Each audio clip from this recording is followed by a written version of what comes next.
प्रार्थनेने सुरुवात करूया आपण. ओम अज्ञानतिमिरान्धस्य ज्ञानाञ्जनशलाकया चक्षुरुन्मीलितं येन तस्मै श्रीगुरवे नमः. नमो विष्णुपदाय कृष्णप्रेष्ठाय भूतले श्रीमते भक्तिवेदान्त स्वामिनी इति नामिने. नमस्ते सरस्वती देवे गौरवाणी प्रचारिणे निर्विशेष शून्यवादी पाश्चात्य देश तारिणे. जय श्री कृष्ण चैतन्य प्रभु नित्यानंद श्री अद्वैत गदाधर श्रीवासादि गौर भक्त वृंद. हरे कृष्णा कृष्णा कृष्णा हरे हरे, हरे राम राम राम हरे हरे. एक मिनिट हा. एक मिनिट.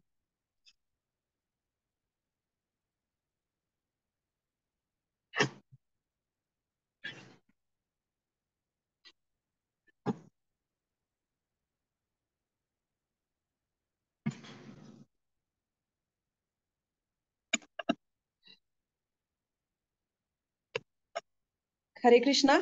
नेहमीच्या गीतामृत मालिकेमध्ये मैत्रिणींनो आपले स्वागत. आज आपण 38वा श्लोक बघणार आहोत. काल आनंदगोपी माताजींनी 37व्या श्लोकावर खूप सुंदर क्लास दिला.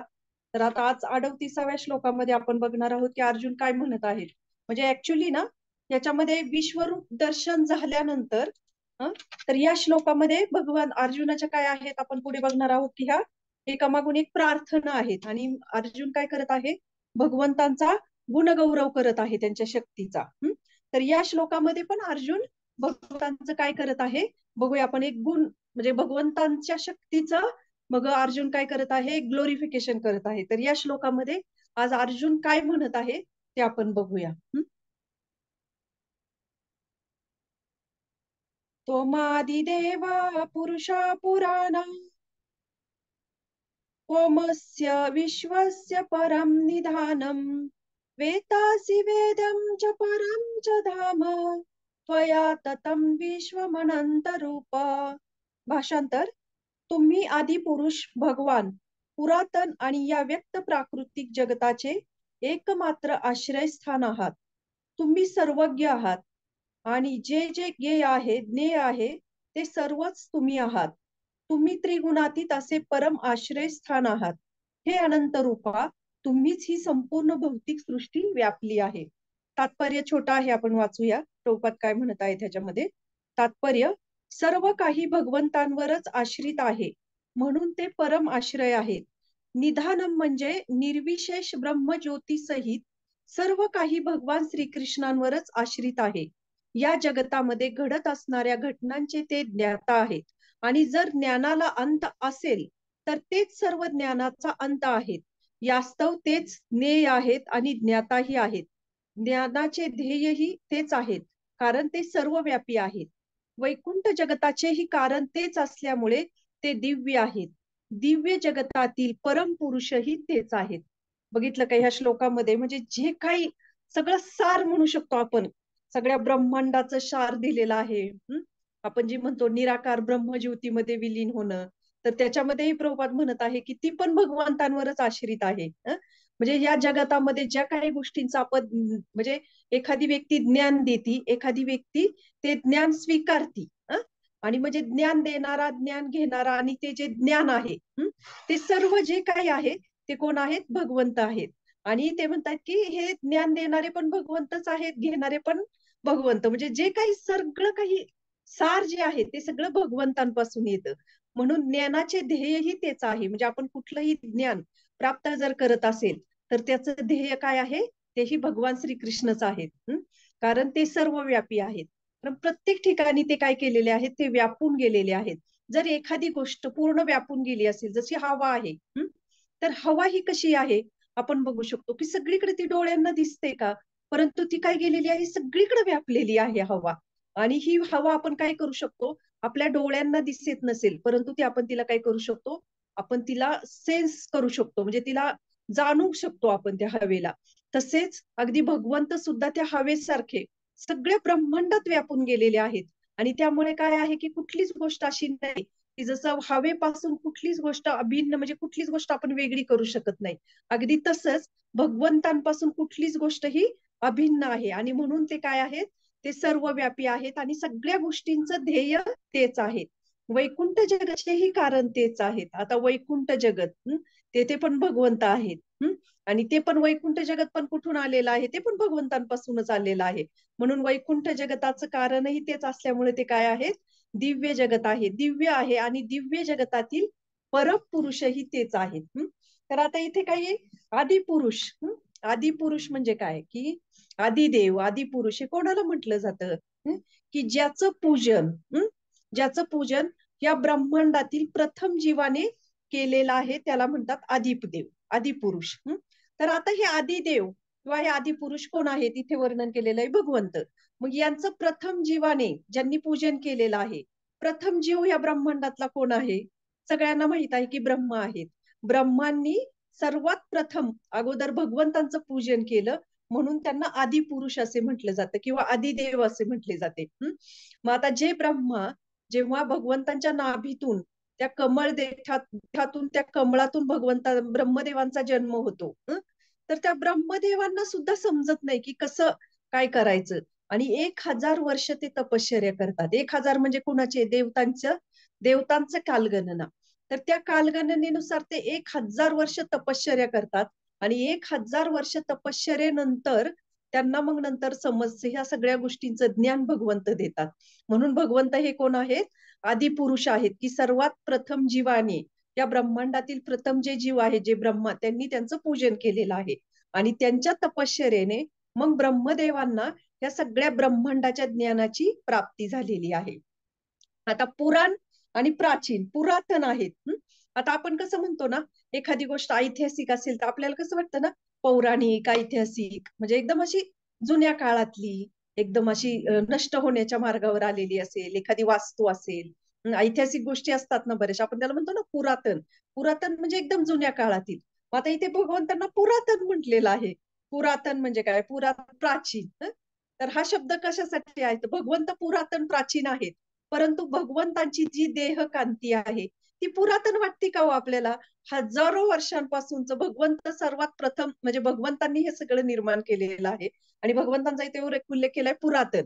मग भगवंत हे पुरातन आहेत का, किंवा भगवंतांचा देह तसा आहे का, तर नाही. भगवंत पुरातन आणि प्राचीन असूनही भगवंत काय आहेत, नवनीत आहेत. नवनीत म्हणजे काय, ते रोज नवीन नवीन आपल्याला त्यांच्याकडून म्हणजे नवनीत म्हणजे रोज त्यांच्या सौंदर्यामध्ये एक आकर्षण आहे. आपल्याला भगवंत असं कधी कुठलाही फोटो बघा तुम्ही, की आता कुठल्याही फोटोमध्ये जर बघितलं का आपल्याला दिसतं का कधी भगवंतांचा असा वृद्ध फोटो आणि वय झालेला आहे, किंवा असा कधी भगवान श्रीकृष्णांचा आपण फोटो बघितलाय का. जसं ह्याच्यावर सुद्धा बघू शकतो की ही भगवद्गीता आहे, ह्याच्यावर तुम्ही बघू शकता की भगवान श्रीकृष्ण कसे 22-23 वर्षाच्या मुलासारखे तरुण दिसतायत. म्हणजे हे युद्ध जेव्हा झालं, तर ऍक्च्युली भगवंतांना नातवंड परतोंड होते त्यावेळेस भगवान श्रीकृष्णांना. आणि तरी भगवंतांचा फोटो भगवद्गीतेवर कसा आहे, म्हणजे भगवंत काय आहे, नवनीत आहेत आणि रोज ते भगवंत प्रत्येक जीवाला आकर्षित करत आहेत. भगवंतांचा देह कधीच पुरातन होत नाही, ते पुरातन आहेत, प्राचीन आहेत, परंतु त्यांचा देह कधीही पुरातन होत नाही. भगवंत हे सदैव चिर तरुण आहेत. नव यौवना अवस्थेमध्ये भगवंत नेहमी राहतात. म्हणून हा शब्द इथे वापरला, पुराण आणि प्राचीन हा शब्द त्याच्यासाठी पण वापरला जातो. पुरातन म्हणजे त्याचा खरं तर मला आता अर्थ सांगता येणार ऍक्च्युली, त्याच्यामध्ये संस्कृत मध्ये काहीतरी त्याचा एक तो भेद आहे, तो मला सांगता येईना. मला जर आठवलं तर मी ग्रुपवर टाकण्याचा प्रयत्न करेल. तर कशा पद्धतीने हा शब्द त्यांना वापरला गेलेला आहे. आणि दुसरं म्हणजे आपण बघतो की आपलं जे शरीर आहे, किंवा भगवंतांचं शरीर दिव्य आहे, सच्चिदानंद आहे. आतापर्यंत आपण भरपूर काही श्लोक ऐकलेले आहेत, भगवंतांच्या दिव्य देहाचं वर्णन आपण ऐकलेलं आहे. मग आता हे जे आपलं जे शरीर आहे, आपलं आपलं हे जे महाभूतांपासून बनलेलं शरीर आहे, परंतु आपला जो आत्मा आहे, त्या आत्म्याला पण एक दिव्य शरीर आहे. त्या आत्म्याला पण एक नवीन शरीर आहे. परंतु आपण ह्या भौतिक जगतामध्ये आलेलो आहोत आणि त्यामुळे त्या मायेचा प्रभाव आपल्यावर इतका पडलेला आहे की आपण देहात्म बुद्धीमध्ये इतकं हे झालेलं आहोत की आपण या शरीरालाच काय करत आहोत, हेच आपलं शाश्वत शरीर मानत आहोत. परंतु आपल्याला एक दिव्य शरीर, एक दिव्य देह आहे, जो आत्म्याचं शरीर आहे. परंतु आपण ह्या भौतिक जगतामध्ये आल्यामुळे मायेच्या प्रभावामुळे आपण काय करतो की आपल्या ह्या स्वतःच्या नश्वर शरीरालाच आपण शाश्वत शरीर समजून त्याची सेवा करत आहोत. आणि हे हे आपण कधी जाणू शकतो हे ज्ञान आत्म्याचं? तर हे आपण भगवद्गीतेमधून समजून घेतोय, परंतु भक्तांकडून. आणि जेव्हा भक्तांकडून आपण हे ज्ञान जाणून घेण्याचा प्रयत्न करतो, जेव्हा भक्ती मार्गामध्ये आपण हळूहळू त्या गोष्टींचा प्रयत्न करतो, भक्ती मार्गामध्ये हरिनाम असेल, शास्त्रांचं अध्ययन असेल, तेव्हा हळूहळू हे ज्ञान काय करतं, हे आपोआप आपल्याला हे रिव्हील होत जातात ह्या गोष्टी. आणि ह्या आपोआप म्हणतात ना, काय म्हणतात म्हणू शकतो आपण, की त्याची अनुभूती होत जाते. साक्षात्कार हा शब्द आपण वापरू शकत नाही, कारण आपण त्या स्तरावर नाहीये. परंतु जे शुद्ध भक्त असतात, तर ते त्यांचं समर्पित असं जीवन असतं. तर त्यांचे जे काही शब्द असतात, तर ते आपण म्हणू शकतो की ते साक्षात्कार आहे. परंतु जशी जशी भक्तीचा स्तर असतो, त्याप्रमाणे हे रिव्हील होत जातं, त्याची अनुभूती येते आणि त्याचे साक्षात्कार होतात. आणि मग कळतं की सगळ्या गोष्टींचा उद्देश म्हणजे हे काय आहे, भगवंतांची प्राप्ती करणे आहे. जसं ह्या श्लोकामध्ये अर्जुन म्हणत आहे की सगळं काही तुमच्यावर आश्रित आहे, सगळं काही तुमच्यापासून आलेलं आहे. ज्ञान घेणारे पण, ज्ञान देणारे पण, ते ज्ञान पण, हे सगळं काही आहे. या ज्ञानाचा अंत पण, सगळं काही तुम्हीच आहात. मग इथे भगवंत काय म्हणत आहे, म्हणजे हे काय म्हणत आहेत, शास्त्र काय सांगत आहेत, शास्त्र, वेद, उपनिषद, सगळ्याच सार काय आहे, भगवंतांची प्राप्ती करणे हा त्याचा उद्देश आहे. आणि सगळ्या शास्त्रांचं वर्णन, शास्त्रांमध्ये जे ज्ञान दिलेलं आहे ते हेच आहे. परंतु आपल्यावर मायेचा इतका प्रभाव पडलेला आहे. आता ही माया जी आहे, तर एकदा काय होतं, देवतांचे गुरु जे आहेत, विद्या त्याचं नाव काय, विद्यास्पती. तर ते विद्यास्पती एकदा इंद्राच्या महालामध्ये येतात. आणि तिथे सुंदर नृत्य चाललेलं असतं. आणि ते काय करतात की ते गुरु आहेत त्यांचे, देवतांचे. आणि ते जेव्हा येतात तेव्हा काय करतं, इंद्र दुर्लक्ष करतो त्यांच्याकडे. आता तुम्ही विचार करा, हा गुरुप्रती किती आहे, की गुरूंना दंडवतही त्यांनी केला नाही. म्हणून मग ते त्यांना शाप देतात, की ते म्हणतात की तुला इतका अहंकार झालेला आहे. आणि तू अहंकाराने, हा, थँक्यू माताजी, बृहस्पती, विद्यास्पतीने बृहस्पती. हा, तर ते बृहस्पती देवतांचे गुरु, तर ते त्यांचा अनादर करतात. आणि मग ते बृहस्पती त्यांना शाप देतात आणि त्यांना सांगतात की म्हणजे सांगतात ना, त्यांना शाप देतात की तुम्हाला ह्याची सुवर सुवर म्हणून तुम्ही काय करताल, तुम्ही त्या देहात जाताल, म्हणजे तुम्हाला डुकराचा जन्म मिळेल, अशा पद्धतीने ते त्यांना शाप देतात. आणि आता साहजिकच आहे, हा शाप मिळाल्यानंतर इंद्राचं पतन होतं. आणि इंद्र त्या शरीर पृथ्वी तलावर अतिशय त्या नीच योनीमध्ये इंद्राचा जन्म होतो. आता त्या जन्मामध्ये इकडे म्हणजे त्याला जेव्हा ते डुकराचं शरीर प्राप्त होतं, तेव्हा मग तो सगळा गोतावळा तयार होतो इंद्राचा. पत्नी, मुलं भरपूर असतात. आपण बघतो की त्यांची पिल्लावळ पण तेवढी भरपूर असती. तशी त्यालाही भरपूर पिल्लं होतात. आणि तो इतका रमून जातो, इतका रमून जातो त्या देहामध्ये. आणि इकडे काय होतं स्वर्गामध्ये, की आता इंद्राचं पत्त खाली झालं तिथे. मग आता इंद्राचं हे कारभार बघायला कोण बघणार ना, तिथं सगळं ढासळती, सगळं सगळं नियोजन, सगळं तिथं जे काही मॅनेजमेंट असते ती सगळी ढासळती. ब्रह्मदेवांना प्रश्न पडतो की आता हे काय करायचं, इंद्राचं पद तर खाली आहे, तर इथे ह्याच्यावर कोण करणार काम. म्हणून स्वतः ब्रह्मदेव इंद्राला घ्यायला येतात. आणि इंद्राला म्हणतात की तू चल. इंद्राला म्हणतात की तू स्वर्गातला राजा आहेस, इंद्र आहेस. अगोदर ते म्हणतात तू चल, पण तो म्हणतो की नाही, इथे मी कशाला येऊ, तिकडे हा माझा परिवार आहे, माझी पत्नी आहे, माझी मुलं आहेत, अजून ती मोठी व्हायचेत. म्हणजे आपलं जसं म्हणतो ना, आहार निद्रा भय मैथून. हे मनुष्य म्हणजे असं नाहीये की आपण जे काही करतोय ते वेगळं काय आहे, आपण प्राण्यांसारखंच जगत आहोत. फक्त धर्म नावाची एक गोष्ट मनुष्याला दिलेली आहे. आणि धर्म आणि बुद्धी दिलेली आहे, त्या बुद्धीद्वारे धर्म काय आहे हे आपण जाणून घेऊ शकतो.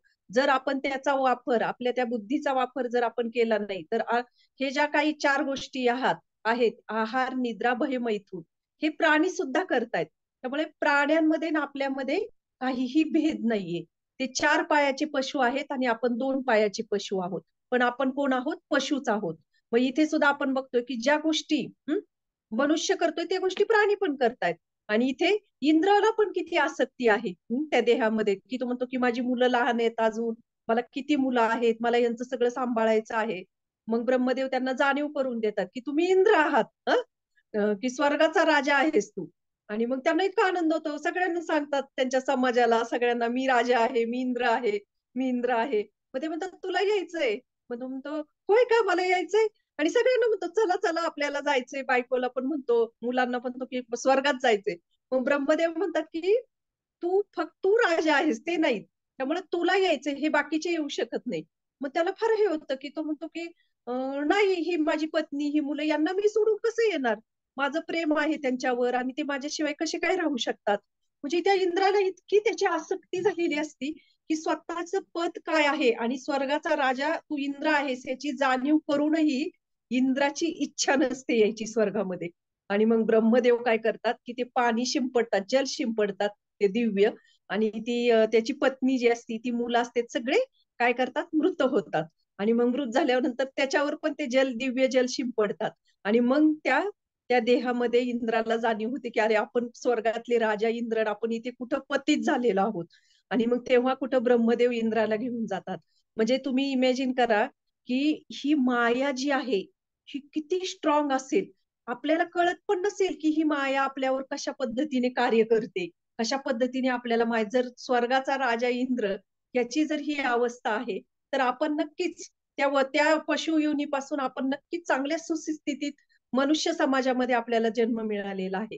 आणि जर मग मनुष्य समाजामध्ये जर आपल्याला मिळालेला आहे, तर मैत्रिणींनो विचार करा की आपल्याला मोह करण्यासाठी आयुष्यामध्ये म्हणण्यापेक्षा पावला पावला गणी, क्षणोक्षणी आपल्याला मोह करण्यासाठी गोष्टी आहेत. आणि कित्येक ठिकाणी पावला पावला गणी आपल्या बरोबर काय आहे, माया आपल्या बरोबर मैत्री करून राहत आहे. जर एखाद्या पशुयोनीमध्ये एखाद्या देवतेची जर अशी अवस्था होत असेल, तर आपल्यासारख्याची काय अवस्था आहे. म्हणून हे सत्व, रजो आणि हे तमो, तीन गुण आहेत की आपण म्हणतो हे कसे कार्यरत आहेत. आपण नेहमी ऐकतो की जसं आताही मी म्हटलं की ही माया खूप स्ट्रॉंग आहे, खूप स्ट्रॉंग आहे. ही माया खूप हे करते. आपल्याला कळत नाही, आपल्याला कशी तिच्या शक्तीमध्ये कार्य करायला लावते आपल्याला. परंतु ही माया जी आहे ही कार्यरत आहे हे आपल्याला समजते, पण ती कशी कार्य करते हे आपल्याला समजत नाही. कारण ते फक्त भगवंतच जाणू शकतात की मायादेवी कसं कशा पद्धतीने त्या जीवाला पकडून ठेवत असते. आपल्याला सगळं समजतं, तीन गुण आहेत, मायादेवी आहे आणि आपण तिचा अंमल आहे सगळीकडे. आणि तिच्यामध्ये ते आपण पण बरोबर कधी सत्व गुणामध्ये येतो, कधी रजोगुणामध्ये येतोय, कधी तमोगुणामध्ये येतो, कधी तमोगुणातून सत्व गुणामध्ये जातो. जसे जसे आपल्या ज्या काही ऍक्टिव्हिटीज असतात त्याच्यावरून कळतं की आपण सत्व गुणामध्ये आहोत का, रजो गुणामध्ये आहोत का, तमो गुणामध्ये आहोत. परंतु ती कशी कार्य करते हे मात्र आपल्याला कधी समजत नाही. म्हणून मायाला आपण जी काही माया तिला आपण इतकं सहजतेने नाही घेतलं पाहिजे. श्रील प्रभुपाद नेहमी म्हणायचे की माझे भक्त, माझं दुःख काय आहे की माझे भक्त जे माझे शिष्य जे आहेत ते मायेला इतकं सहजतेने घेतात, सहज घेतात मायेला. म्हणजे श्रील प्रभुपाद जर हे वाक्य म्हणत असतील तर विचार करा की आपण एक वैष्णव म्हणून जगत असेल तर त्यावेळेस आपण ह्या गोष्टींची किती जाणीव ठेवली पाहिजे. म्हणून ही भगवंतांची माया शक्ती आपल्यावर इतका काही प्रभाव टाकते ना की हे जे ज्ञान आहे, ऍक्च्युली हे जे ज्ञान आहे त्यापासून आपण नेहमी दूर राहतो. आणि या माये देवीचं ते कार्यच ते आहे. जेव्हा आपण त्याच्यातून तावून सुलाखून निघतो तेव्हा खऱ्या अर्थाने आपण भगवंतांची काय करतो, शरणागती पत्करतो. परंतु जोपर्यंत आपण मायाशक्तीच्या अंमलामध्ये आहे, तिच्या क्षेत्रामध्ये आहे तोपर्यंत हे ज्ञान आपल्याला स्पर्श करू शकत नाही. म्हणून काय आहे की आपलं ध्येय हे असावं आपल्या जीवनाचं की भगवंतांची प्राप्ती करणे. आणि त्याच्यासाठी आपल्याला श्रीमद भगवत गीता, श्रीमद भागवतम हे शास्त्र योग्यरित्या समजून घेणे. म्हणून भगवंतांचं सुद्धा लक्ष तेच आहे खरं तर जीवांप्रती. भगवंतांचं लक्ष काय आहे की आपल्या या शरीरापासून मुक्त करून आपल्याला एक दिव्य शरीर प्राप्त करून द्यायचंय भगवंतांना. कारण भगवंतांची आपण मुलं आहोत. आणि भगवंतांना सुद्धा खूप दुःख होतं की आपण कशा परिस्थितीमध्ये अडकलेलो आहोत. जरी आता साक्षात भगवंत जरी आपल्याला घ्यायला आले आणि आपल्या समोर, विचार करा एक क्षणभर तुम्ही थोडासा, की जर आपल्या समोर एकदम भगवंत आले आणि भगवंत म्हणाले की चला मी तुम्हाला शाश्वत अशा वृंदावन धामात घेऊन जातोय, मी माझ्या बरोबर चला. आपण नुसता एक क्षण असा विचार करा, एका क्षणात आपण म्हणू का हो चला चला भगवंत आले? अजिबात नाही करणार आपण विचार. आपल्या दुसऱ्या क्षणाला मनात विचार येतील की माझे पती, माझी मुलं, माझं हे माझं ते कसं व्हायचं, हे कर्तव्य करायचे, ते लग्न व्हायचंय अजून, शिक्षण व्हायचंय अजून, अशा हजार गोष्टी आपल्या मनामध्ये येतील. आपण एवढे सहजासहजी भगवंत जरी आले ना तरी भगवंतांबरोबर सुद्धा जाणार नाही. जसं इंद्राचं उदाहरण बघितलं आपण. म्हणून भगवंतांची इच्छा असून पण भगवंत आपल्याला निभू शकत नाहीत, कारण आपले अनर्थ, आपले जे काही मर्यादा आहेत आपल्या अनर्थांच्या, त्याच्यामुळे भगवंतांची इच्छा असूनही भगवंत आपल्याला निभू शकत नाही. परंतु भगवंतांचं ध्येयच ते आहे की आपल्याला ह्या शरीरापासून मुक्त करून दिव्य शरीर प्राप्त करणं. आणि हे कशामुळे होऊ शकतं, जेव्हा आपण भगवान श्रीकृष्णांच्या चरणांची सेवा, भगवान कृष्णांचं, श्रीकृष्णांचं हरिनाम जे काय आहे, हरे कृष्ण महामंत्राचा जप, हे जेव्हा आपल्या जीवनामध्ये स्थान देऊ, तेव्हा आपल्याला या ज्ञानाची खऱ्या अर्थाने काय होऊ शकते, अनुभूती होऊ शकते. म्हणून सारे पुराण जे आहे ते सगळं पौराणिक कथा बनवू शकतो, वेद बघू शकतो, उपनिषद बघू शकतो. या सगळ्या ग्रंथांचं सार म्हणजे काय आहे, भगवान श्रीकृष्णांचं हे काय करायचंय, गुणगान करायचं आहे. कारण हे सगळं जे काही आहे ते भगवंतांवर पूर्ण, ब्रह्मांडच पूर्ण ह्याच्यावर भगवंतांवर आश्रित आहे. आपण तो एक श्लोक पण बघितला होता श्रीमद भगवद्गीतेमध्ये मागील वेळेस, की एखादी आता ही गळ्यातली कंठी आहे, हिच्या बारीक बारीक मणी आहेत, त्याच्या आतला धागा दिसतो का हो, तो दोरा दिसतोय का आपल्याला, नाही दिसत. तसं भगवंतांवर हे सगळं आश्रित आहे. एका मोत्याची माळ कशी असती, ते मोत्याच्या माळेतला धागा दिसत नाही, परंतु मोती दिसतात, आणि धागा तुटला की ते मोती सगळे विखरतात. मग ती तसंच सगळं काही हे जे काही आहे ते काय आहे, भगवंतांवर आश्रित आहे. म्हणून भगवंतांना जाणून घेणं हे सर्व शास्त्रांचं काय आहे, ध्येय आहे. आणि भगवंतांचं गुणगान करणं, तर हे आपल्या जीवनाचं ध्येय आहे. आता इथे अजून एक शब्द वापर म्हणजे इथे हे केलेला आहे की पुराण, म्हणजे काय आहे, परमधाम. तर भगवंत काय आहेत, भगवंतांचं धाम आहे. आणि ते धाम जे आहे त्याला काय म्हटलं जातं, परमधाम असं म्हटलं जातं. तर हे परमधाम का म्हटलं जातं, हे काही ते की वैकुंठ जगताचे कारण तेच असल्यामुळे ते दिव्य आहेत. दिव्य जगतातील परम पुरुषही तेच आहे.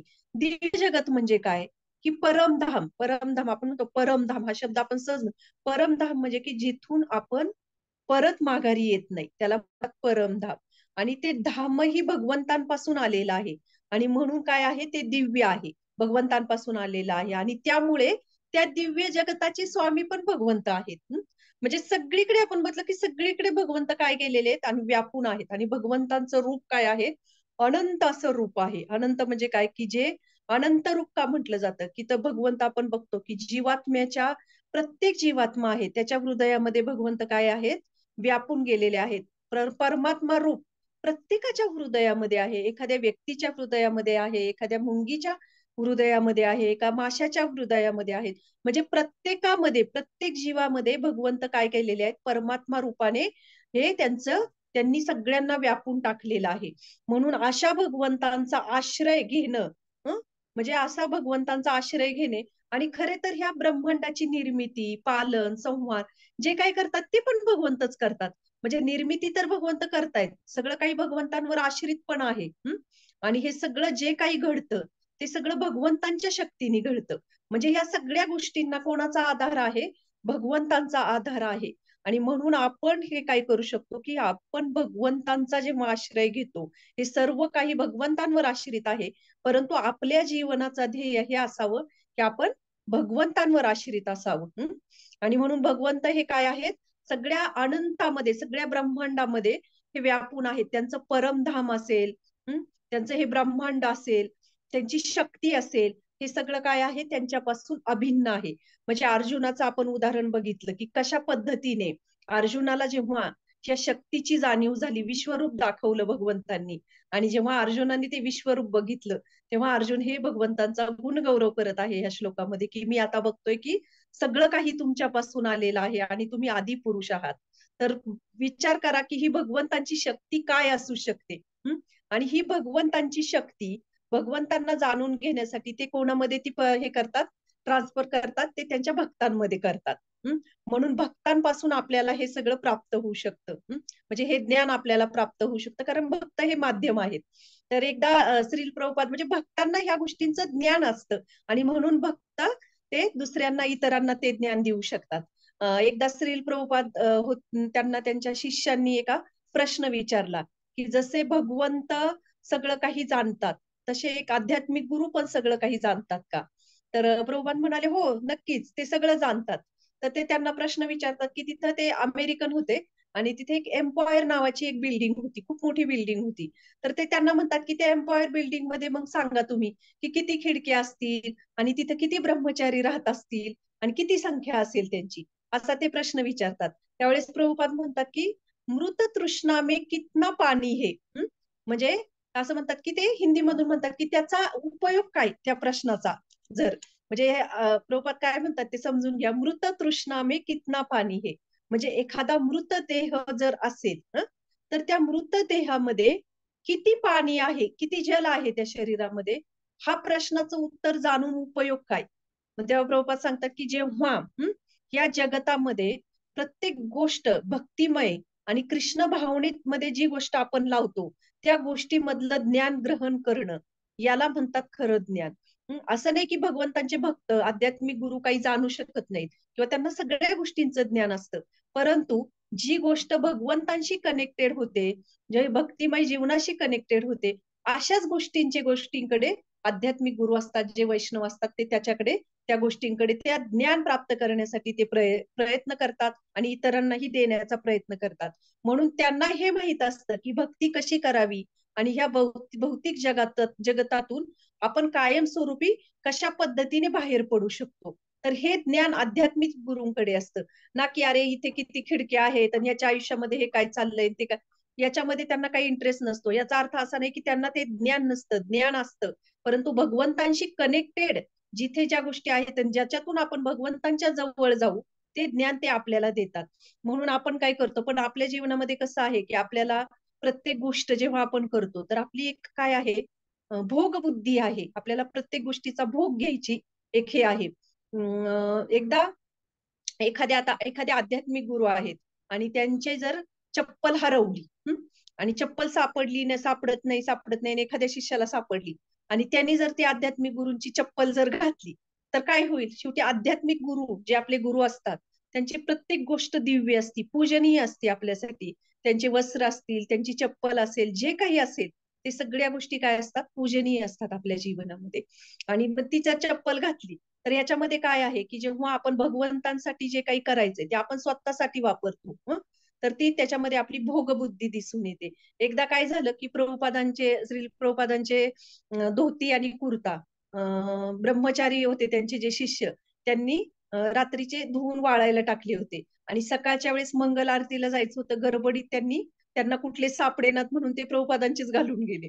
म्हणजे सांगायचा उद्देश काय की आपण आपले आध्यात्मिक गुरु असतात, आपले म्हणजे जेव्हा भगवंत आणि आध्यात्मिक गुरु, म्हणजे जसं आध्यात्मिक गुरूंना आपण किती स्थान दिलं पाहिजे, किती सगळ्या आपल्या जीवनाचं ध्येय जे काही आहे, जीवनाचं गोल ते कुणाभोवती फिरलं पाहिजे, आपल्या आध्यात्मिक गुरूंभोवती. आणि जेव्हा आपण बघतो की भगवंतांच्या सेवेतही कुठल्याही गोष्टीमध्ये आपली भोगवृत्ती दिसते, म्हणजे आपल्याला कुठलीही गोष्ट जेव्हा करायची म्हटलं की आधी आपल्यामध्ये आपली त्याच्यामध्ये काही स्वार्थ, आपली काहीतरी इच्छा असते, म्हणजे त्याला काय म्हणतात ती भोगबुद्धी. मग ही भोगबुद्धी जोपर्यंत आपल्या हृदयामध्ये, आपल्या मनामध्ये, आपल्या बुद्धीमध्ये आहे तोपर्यंत आपण प्रामाणिक अशी शुद्ध भक्ती, प्रामाणिक अशा भक्तांच्या संघात येऊनही आपण ती प्राप्त करू शकत नाही, कारण आपल्यामध्ये जर तो स्वार्थी भावना असेल तर. म्हणून गुरूंचे स्थान, वैष्णवांचे स्थान, भक्तांचे स्थान हे आपल्या जीवनामध्ये इतके महत्वपूर्ण आहे की साक्षात भगवंत सुद्धा आपल्याला ती गोष्ट देऊ शकत नाही, ते वैष्णव देऊ शकतात.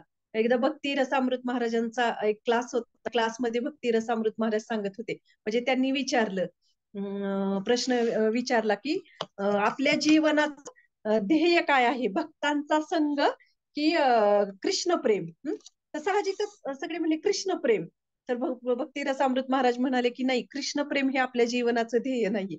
आता आपण अख्खा क्लास ऐकला, आपण म्हणतोय की भगवंतांच्यावर प्रेम करणं, भगवंतांची भक्ती हे आपल्या जीवनाचं ध्येय असावं.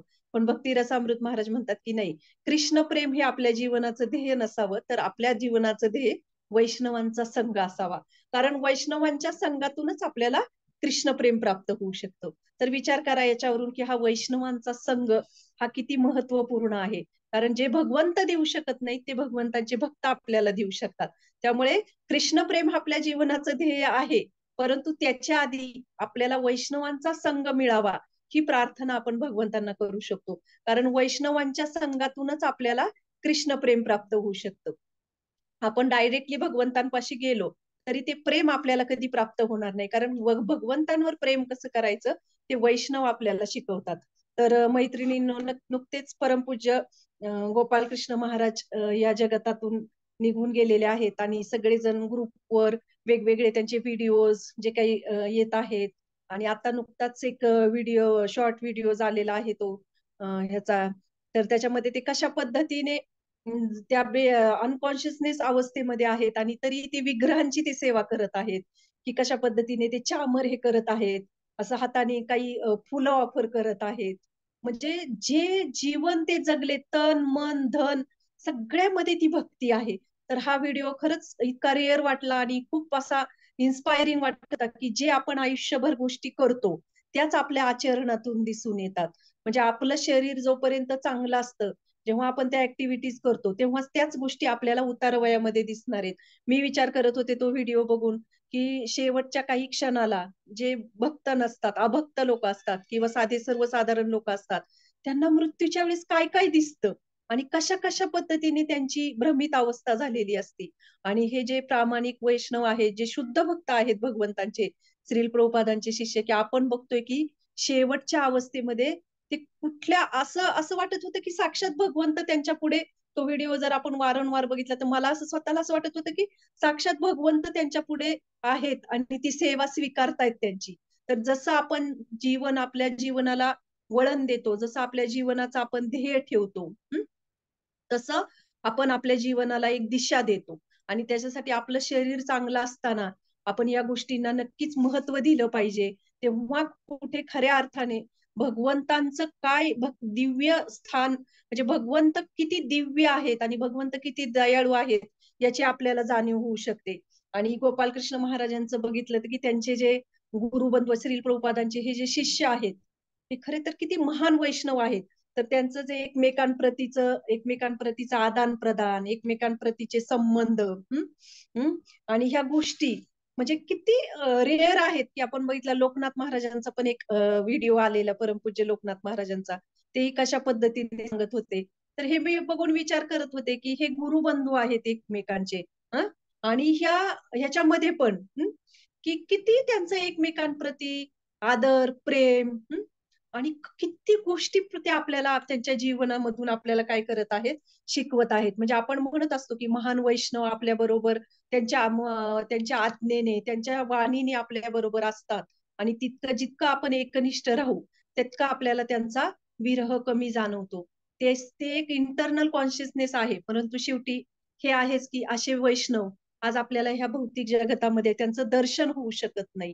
तर यांचं आदान प्रदान जे आहे एकमेकांप्रतीचं, हे किती ग्रेट आहे आणि किती आपण काही काही गोष्टी शिकू शकतो. म्हणून वैष्णवांचा संघ हा आपण आपल्या आयुष्यामध्ये कधीही इतका सहजतेने नाही घेतला पाहिजे. आणि त्याच्यासाठी आपण नेहमी उत्सुक असलं पाहिजे, की इतका कुठल्या तरी भक्ताचा आपल्याला एका प्रामाणिक वैष्णवांचा संघ मिळतोय ना, आपण आपण अगदी त्याला काय म्हणतात ना, त्याचं काही महत्व नसल्यासारखं आपण जर आपल्या जीवनामध्ये वागत असेल, तर म्हणतात एखाद्याच्या हातात पारसमणी दिला आणि तो साधा दगड आहे म्हणून त्यांनी फेकून दिला, तर त्याच्यासारखं दुर्दैवी कोण आहे. अगदी तसंच आध्यात्मिक जीवनामध्ये सुद्धा आपल्याला जो काही संघ मिळतो तो खूप आपण गांभीर्याने घेतला घेतला पाहिजे. आणि हे गांभीर्य आपल्याला वैष्णवांच्या संघामध्ये येऊ शकतं. तर मला ना एका वरिष्ठ माताजींकडून मी तो अनुभव ऐकत होते. खरं तर मला असं वाटलं की आपण किती भाग्यवान आहोत ना, की प्रभुपादांच्या ह्या शिष्यांना आपल्या डोळ्यांनी आपण बघितलं, त्यांचं दर्शन घेतलं, त्यांना आपण जाणून घेण्याचा प्रयत्न करतोय. तर त्या सांगत होत्या त्यांची एक मैत्रीण आहे आणि त्या मैत्रिणीच्या आजी आजोबांनी श्रील प्रभुपादांना खूप मदत केली होती त्या काळामध्ये.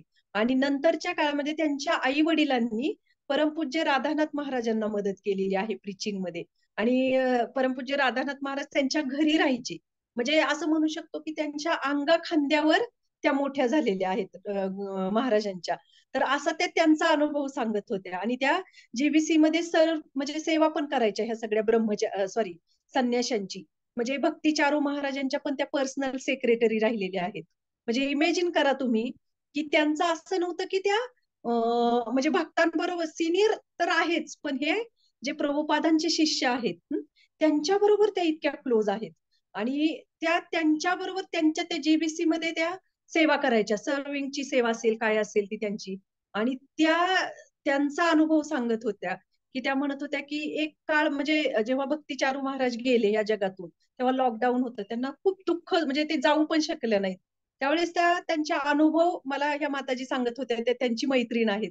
तर त्या सांगत होत्या की असं वाटलं की हे एक एक कनेक्शन हे आपलं काय झालंय, गळून जायला लागलेलं आहे. कारण ते इतकं त्या संन्याशांची, प्रभुपादांच्या शिष्यांशी इतक्या क्लोज होत्या त्या आहेत. आणि त्यांना असं होतं, म्हटलं की एक एक जण असे कनेक्शन गळून जायला लागलेलं आहे. भले इंटरनल तर नक्कीच आहे, ते शेवटी अंतर्गत तो जो दिव्य संबंध आहे तो आहे, परंतु हे लोक एक एक हे भौतिक जगतातून जायला लागलेले आहेत. आणि म्हणाले की मला असं वाटतंय की माझ्या इक्वल, जे माझ्या भक्तीमधले इक्वल आहेत, त्यांच्या बरोबर मला त्यांचा सपोर्ट किती म्हणजे मला नेहमी त्यांच्याकडून सपोर्ट मिळतो. आणि कॉन्स्टंट नरिशमेंट जी आहे ती मला माझ्या इक्वल कडून मिळते. त्यामुळे मी या संबंधातून शिकले, म्हणजे या प्रभुपादांचे शिष्य आहेत यांच्याकडून मी बघून शिकले की हे एकमेकांमध्ये, एकमेकांप्रती ती एकमेकांशी आदरपूर्वक प्रेम, त्यांचे संबंध आहेत, त्यांचे गॉड ब्रदर्स, गॉड सिस्टर्स, कशा पद्धतीने ते एकमेकांबरोबर वागतात, कशा पद्धतीने ते एकमेकांचा आदर करतात. आणि काय काय म्हणे मी त्यांच्याकडून शिकते की आपण सुद्धा आपल्या बरोबरचे असतील किंवा कधी काही नुकतेच आलेले असतात, त्यांना त्यांच्या वरिष्ठांकडून मार्गदर्शन मिळतं. ते वरिष्ठ असतात, अजून ते त्यांच्या वरिष्ठांकडून मार्गदर्शन घेतात. त्यांचे सिनियर्स अजून त्यांच्या सिनियर्स कडून मार्गदर्शन घेत असतात. परंतु कुठे ना कुठे आपल्याला भक्तांचा स्पर्श हा लागत असतो आपल्या जीवनामध्ये. तेव्हा त्या सांगत होत्या की असं वाटतंय की हे मी यांच्याकडून बघून शिकले की आपल्या बरोबरीच्या भक्तांबरोबर आपण राहणं, की त्यांचा संग आपण घेणं, आणि हे आपण आपल्या जीवनामध्ये लागू करणं हे किती महत्वाचं आहे. तर आपण बघू शकतो की हे परमपूज्य हे सगळे लोकनाथ महाराजांचा तो व्हिडिओ ते सुद्धा सांगत होते की कशा पद्धतीने, म्हणजे ते ऐकताना सुद्धा लोकनाथ महाराज असे भावनिक झाले होते, अगदी भावुक, आणि त्यांचा आवाज वगैरे ते आपण बघू शकतो की कशा पद्धतीने बदलला होता. म्हणजे हे एकमेकांप्रती गुरु बंधू, गुरु भगिनी एकमेकांबरोबर कशा पद्धतीने प्रेममय संबंध ठेवतात, तसं आपण सुद्धा आपल्या जीवनामध्ये वैष्णवांशी आदान प्रदान करणं, प्रेममय संबंध ठेवणं, ही आपल्या आध्यात्मिक जीवनाची काय आहे, प्रेरणा आहे. साहजिकच आता त्या माताजींना काही अशी असं होतं का की नरिशमेंट मिळत नव्हती. त्यांना त्यांच्या सगळ्या ह्या प्रभुपादांच्या शिष्यांकडून नक्कीच त्यांना किती प्रेरणा मिळत असेल. परंतु त्यांच्या शब्दातून ते शिकायला मिळालं की काय आपल्या जीवनामध्ये आपण शिकू शकतो, की वैष्णवांना आपण किती स्थान आपल्या जीवनामध्ये दिलं पाहिजे. आणि ह्या वैष्णवांच्या भक्तांच्या संघातूनच आपल्याला श्रीमद भगवद्गीतेचं ज्ञान आपल्या हृदयामध्ये होऊन गेल. नाही तर आपण आयुष्यभर जरी हे वाचन केलं ना, काल श्रीमान नंददुल्लाल प्रभूजींनी खूप छान सांगितलं की आपल्याला श्री प्रभुपादांच्या पुस्तकांचं वाचन नाही करायचं, तर अध्ययन करायचं आहे. तसं आपण फक्त आयुष्यभर याचं वाचन करत राहू, परंतु याचा अध्ययन आपल्याला कधीच होणार नाही. तर हे अध्ययन खऱ्या अर्थाने वैष्णवांच्या संघामध्ये होईल. आणि वैष्णवांच्या संघामध्ये जेव्हा होईल, तेव्हा खऱ्या अर्थाने आपल्याला श्रीमद भगवद्गीतेचा एक एक श्लोक आपल्या जीवनामध्ये आपण कशा पद्धतीने लागू करू शकतो याची अनुभूती आपल्याला मिळेल. आणि तेव्हाच आपल्याला भगवंतांच्या दिव्य शक्तीची पण जाणीव होईल. तर आपण पण प्रार्थना करूया नक्कीच की आपल्याला ही ज्ञान मिळू दे, आणि हे ज्ञान मिळवण्याचा मार्ग म्हणजे वैष्णवांचा संघ. तर अशा प्रामाणिक वैष्णवांचा संघ आपल्याला आपल्या जीवनामध्ये प्राप्त होऊ दे. तेव्हा कुठे अर्जुनाला जेव्हा या शक्तीची जाणीव झाली, तेव्हा आपण बघू शकतो की अर्जुन कशा पद्धतीने भगवंतांचं काय करायला लागलेलं आहे, गुणगौरव करायला लागलेला आहे. तर आता पुढच्या श्लोकामध्ये पण असेच काही श्लोक आहेत की ज्यामध्ये पुढील श्लोकामध्ये पण अर्जुन म्हणत आहे की तुम्हाला पुढून, पाठीमागून आणि सर्व बाजूंनी नमस्कार असो. हे अनंत वीर्य, तुम्ही अपार शक्तीचे स्वामी आहात, तुम्ही सर्व व्यापी आहात आणि म्हणून सर्व काही तुम्हीच आहात. तर अशा पद्धतीने अर्जुनाला जो ज्ञान भगवंतांनी दिलं आणि ते हृदयामध्ये अर्जुनाच्या उमगलं, तशा आपल्याही हृदयामध्ये उमगू दे, ही प्रार्थना आपण करू शकतो. तर थँक्यू सो मच. कोणाला काही प्रश्न असेल, कोणाला काही कमेंट्स असेल तर तुम्ही सांगू शकता याच्यावर. हरे कृष्ण.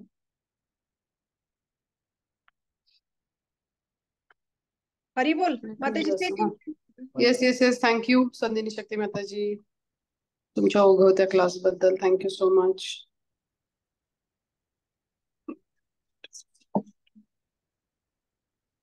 येस, कोणाला काही प्रश्न असतील तर नक्की विचारा. मी तुम्हाला होस्ट करून ठेवते. Will make you host end करण्यासाठी. हरी बोल संधिनी पोस्ट करतीये हो हो हो. ओपीडी मध्ये मी. प्रश्न असेल तर आपण, नसेल तर मग थांबूया. कोणाला प्रश्न आहे का काही?